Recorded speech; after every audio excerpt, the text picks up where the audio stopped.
good morning, and it is the 3rd of February, 2023. It's a Friday. Right now, it's 9 degrees outside, but it's going to climb to another heady 12 or so today. Be a moderate breeze, and it's occasionally cloudy, occasionally sunny. It was a sprinkling of rain this morning. I said to a fellow traveller, and how nice to see a spot of rain, to which they said, bleh. So it depends on how you see it. But there it is. It's a little touch of rain, the first in quite a long time. Still mixed forecasts as to whether we're going to get dumped on with snow or not. But generally speaking, for today, not another bad day. Shell. The economy stagnates, but Shell profits are obscene. That's what the papers are saying on the headlines this morning, and the Daily Express. The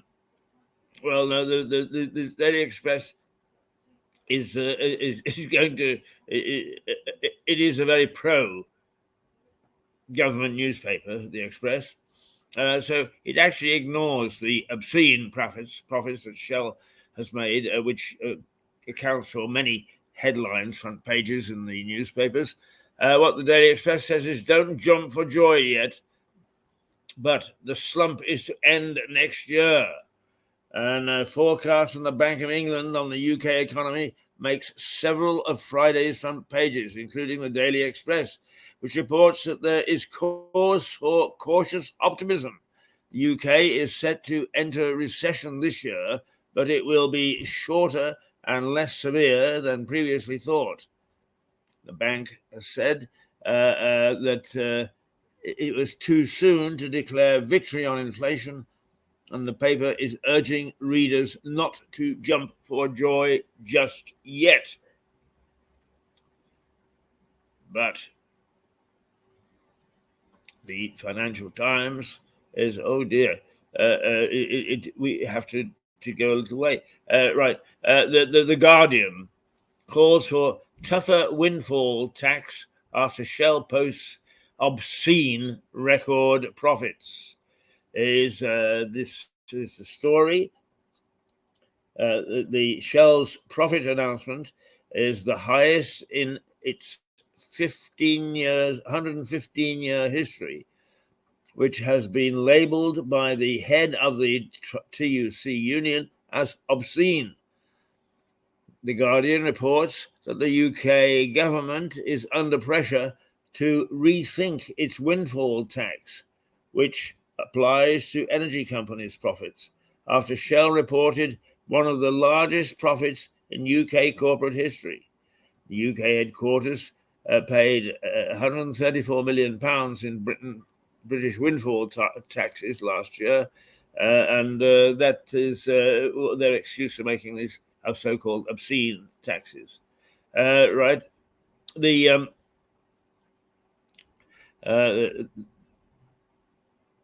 same time, the Times stays with gas, but this time has been banned. British Gas has been banned from force-fitting new meters.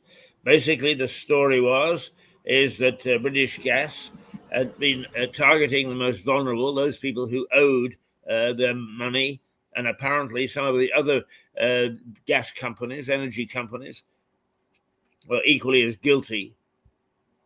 And basically, they were breaking in, which to me seems to be illegal. And I wonder whether anybody will they, with such alacrity, will the parliamentarians call for these people to be prosecuted the way that they did with the former Prime Minister Johnson and his cake? No. They talk about levelling, but they don't have any level playing fields when it comes to their favourites. No, not at all. Those are the sort of people we've got in power.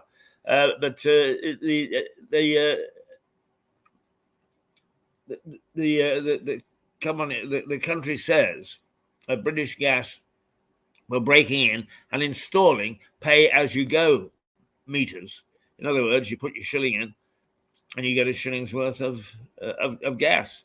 You put a pound in, you get a pound's worth of gas. When it's run out, it goes clunk and it just cuts you off. And those were being forced into people's homes without even knowing. They're coming home to find that their house has been broken into and a meter installed. Absolutely unacceptable. And the I says energy firms ordered to stop force-fitting prepay meters in Britain's poorest homes. Much the same sort of story. A policy change by Ofgem in ordering energy firms to suspend their practice of breaking into homes, not ban it, suspend it, right? Yeah.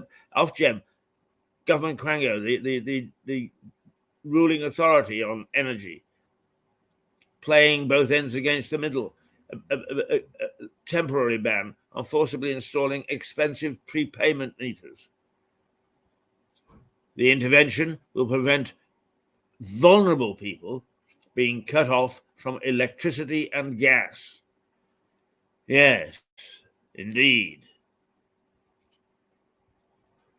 Let's see. The Mirror stays off these sort of things and goes with the rape charges being dropped against an England footballer. The Daily Mail is the Daily Mail is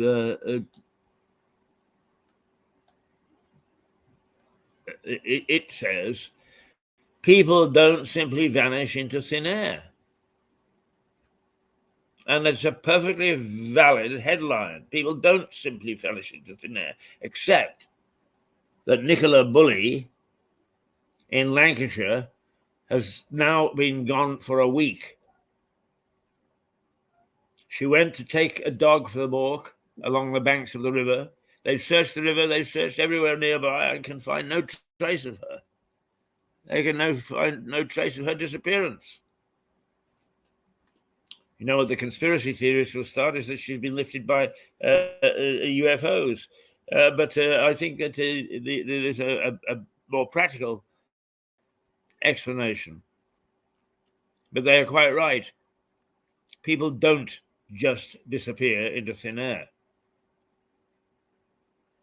And her family are most distraught. And so they should be. I don't know that the dog has been found either.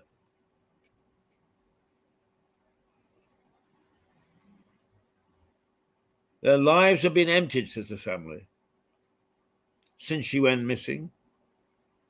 All she did was to go to walk the dog. Now, one never knows what emotional state people are in, so we must not prejudge what has happened to her. But it is, a possibility as if abduction is in the wind. It is in the wind.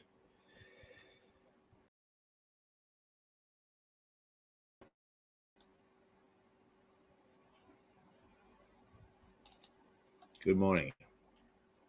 I'm Keith Hayes, and this is Mirador Television. Our first half hour from 8:30 till 9 is taken up with looking at the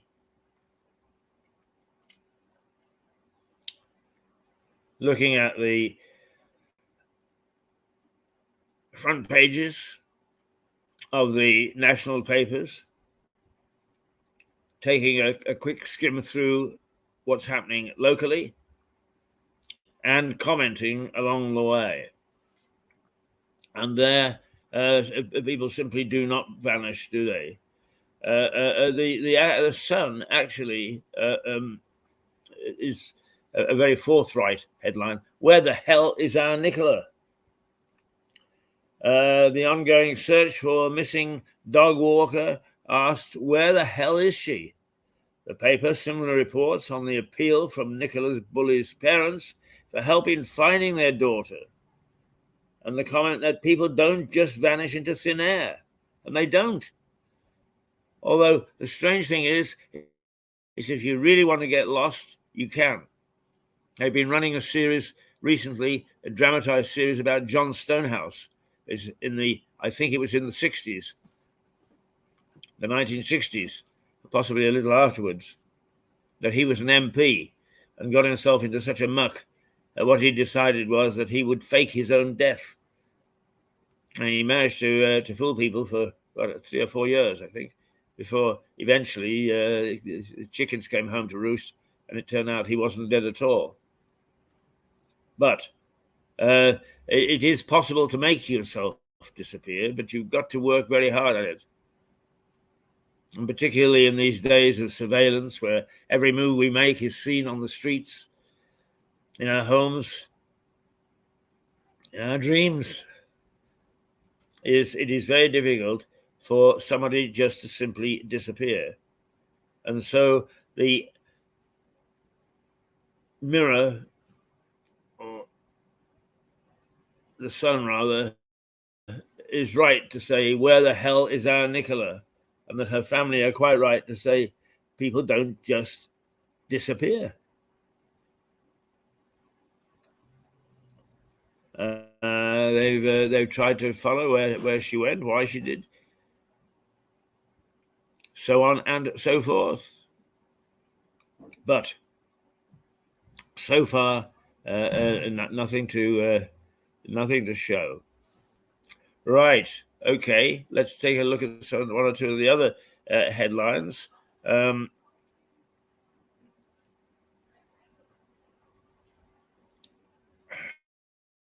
So the Express, we've said, quotes the Prime Minister saying, "Don't worry, we may be in for a bad year this year, but the year after is going to be all right." Will he still be Prime Minister? Now, the Daily Telegraph has said, and once again, this is something that we very much have been preaching, is that lockdown damage to the workforce is permanent. The Telegraph leads with the announcement from the Bank of England takes a different approach in focusing on Britain's workforce. The economy is on a path of stagnation, the Financial Times says. No, sorry, the Telegraph. Telegraph reports. As the number of people in work will be permanently smaller after the pandemic. It adds that Chancellor Jeremy Hunt is under pressure to provide more incentives to work in the March budget, as Britons face the highest tax burden in 70 years. Well, that says it all. That says it all. The FT stays with its market focus, its finance focus. Stocks and bonds rally as investors bet interest rates are close to the peak, and the fact that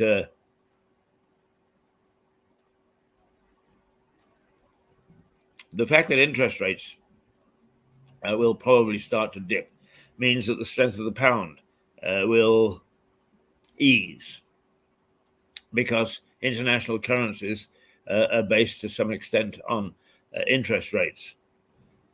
The value of the pound is buoyed by high interest rates because our economy is so weak. The inherent value of the currency is not the most attractive to investors. But the Bank of England and the European Central Bank will raise interest rates. The paper says the European government bonds surged the most in years, and global stocks rallied on Thursday after investors bet that interest rates on both sides of the Atlantic would soon peak. The Bank of England's rate increased to 4%, while the ECB's benchmark deposit rate is now 2.5%. So there you are. That's where we stand on that. The Daily Star it says, "Scumbag alert! You dirty, rotten scoundrels! The dirty, rotten scoundrels are the front page headlines of the Daily Star in reference to the news that Shell has announced annual profits of 40 billion. 40 billion. And there we go. These profits were made as people freeze in their own homes.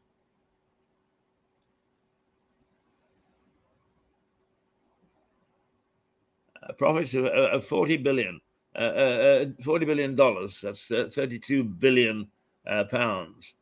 They're the highest on record for any corporate entity ever in the United Kingdom. The profits were made as people freeze in their own homes, and nurses, teachers, and paramedics are labeled greedy for seeking pay rises. It also mentions the confirmation from British Gas that debt collectors broke into vulnerable customers' homes to install prepayment meters. What the hell? I'm sorry. I've been rabbiting on for a long time. Is we just do not have the quality of people. We don't. First of all, the first thing that goes in any budget and then stays away permanently is training. A lot of people are very badly trained in their work. None more so than the finance industry. The banks behave in a despicable way. They pull services, they increase charges, they are really Shylocks. They are usurers. In the United States, in the 30s, the mafia used runners to charge the sort of rates that the bank does. It was illegal. Now they do it quite openly, 29, 30%. And they post obscene profits as well. Billions in profits. There's got to be a levelling, right? Not just talking levelling in Westminster. There's got to be a levelling. And the government, first of all, has got to have the guts to take on the finance industry. It doesn't have the guts. It's scared silly of them. In case they pull the plug on their precious amounts of money to support the party. Let's do away with the bloody parties if that's what it's creating. If the party system is creating misery, let's do away with it. Let's put a level playing field where anybody can run and not have to post silly bonds and so on to have their name put on the ballot. The very least that could happen is that we could get paper candidates. A paper candidate is where somebody has their name put on the ballot but actually doesn't do any actively campaigning.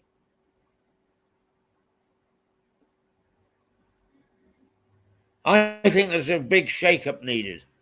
A big shake-up needed all round. What we're doing at the moment is we're putting sticking plaster on what's happening in our society. And that is not good enough. It is not good enough at all. Not one little bit. So basically, if we run through once again the headlines, they're a mixed bag this morning, but it's worthwhile going over, I think. And the main one is let's go through gently, shall we? The Daily Telegraph. The lockdown damage to the workforce is permanent. And who couldn't have told you that 12 months ago?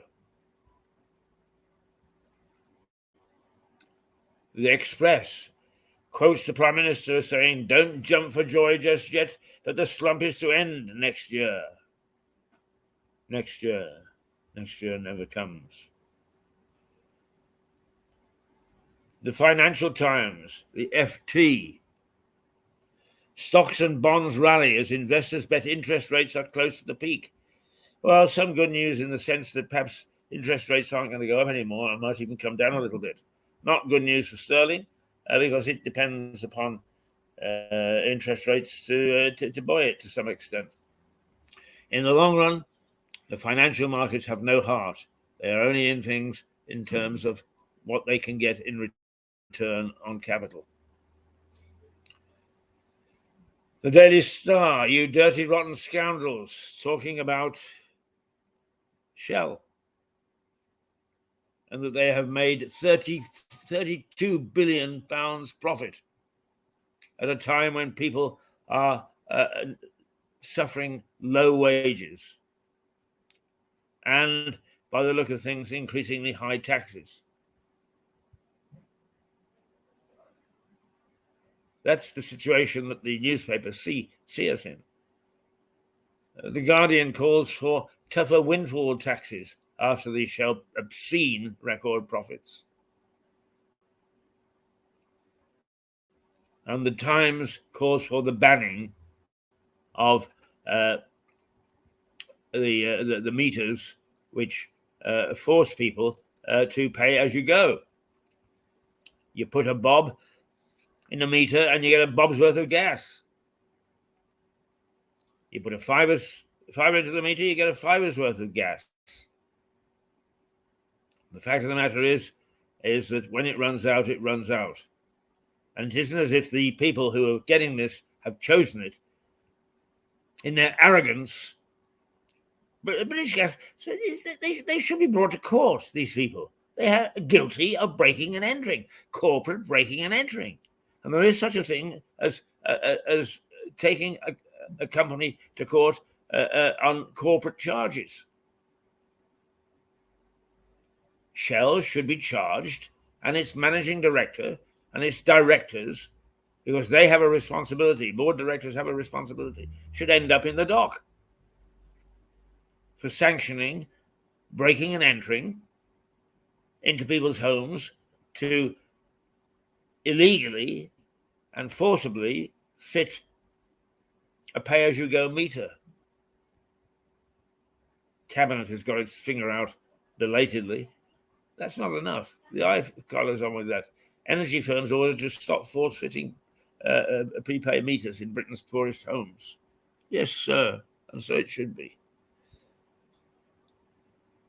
In the Mirror, they talk about the rape case of a Manchester United footballer. Not really think there's much interest. The Daily Mail, people don't simply vanish into thin air. And The Sun, where the hell is our Nicola? The case of the mum who's gone missing walking her dog. And that most certainly is very frightening, to say the least. Frightening, to say the least. And one or two local stories that a prolific jailer has been he's been let's see.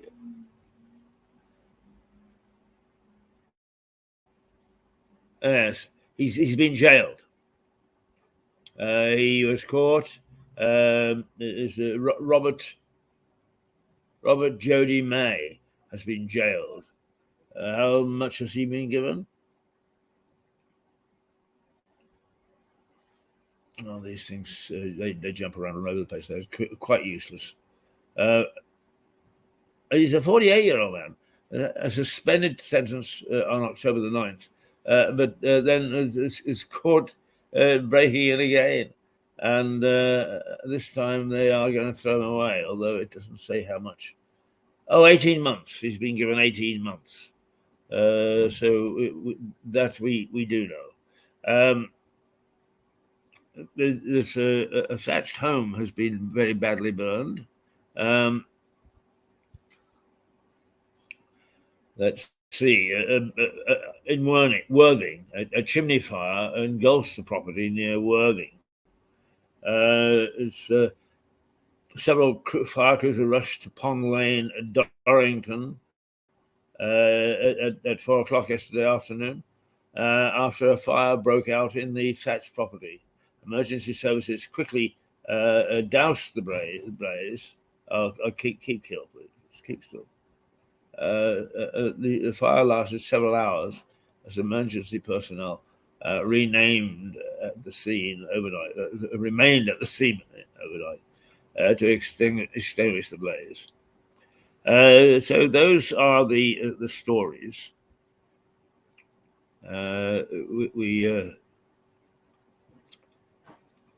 It's all mayhem. It is Friday. Perhaps what can happen is a good thing should happen over the weekend on Saturday and Sunday. But one thing that is coming up, which is close to my heart, and it's coming up tomorrow, is the start of the Six Nations Rugby Tournament. One of the most thrilling sporting events in the year. That first week, because everybody assesses how well their team does and the likelihood is of them taking the championship. England are playing Scotland. I think that it's Italy and France, which leaves Ireland and Wales as the other pairing. I shall be glued to the screen tomorrow afternoon because it's my sport. I like it. I played it. In fact, I held a couple of high positions in the rugby world at one stage. But there we are. Those are the things that we could expect. It is now 8:57. It's dropped a degree. It's dropped to 8 degrees centigrade, and it remains cloudy at the moment. But we can expect sort of a mixed day, similar to yesterday, and the breeze is only light. The chill factor, as it's called, the wind factor, is something that makes us feel cold or not. And when the breeze is brisk, it can really freeze our nuts off. Whereas with a moderate breeze or a light breeze, it feels the temperature that it is, which right now is 8 degrees. dear. It had risen to 9. Why it's got a little chillier, I don't know. Because the top temperature is going to be a little warmer than that. Now, what happens from here on in is that we say cheerio to you in a couple of minutes, and then we take a half-hour sabbatical, if that's the right word. We pause for half an hour, and we come back with a program, and which I hope today is going to be a program of